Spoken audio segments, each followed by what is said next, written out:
ربیع الاول کا چاند نظر آ گیا۔ میلاد النبی صلی اللہ علیہ وسلم اس تاریخ کو ہوگی۔ ہندوستان میں ربیع الاول کا چاند نظر آ گیا۔ مرکزی روایتی ہلال کمیٹی صدر مجلس علماء دکن کے مطابق 12 ربیع الاول 16 ستمبر 2024 بروز پیر کو ہوگی۔ ربیع الاول 1446 ہجری کا چاند دیکھنے کے لیے آج حیدرآباد میں مرکزی روایتی ہلال کمیٹی صدر مجلس علماء دکن کا اجلاس منعقد ہوا۔ مرکزی روایتی ہلال کمیٹی صدر مجلس علماء دکن کے اجلاس میں اعلان کیا گیا کہ آج ربیع الاول کا چاند نظر آ گیا ہے۔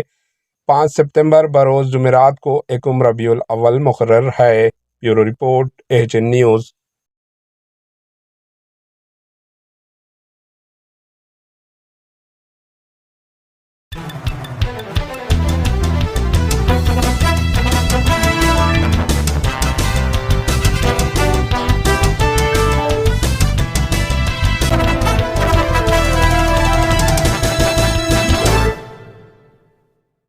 ہمارے AHN نیوز کو سبسکرائب کریے تاکہ آپ کو نوٹیفیکیشنز آتے رہے وقت پر۔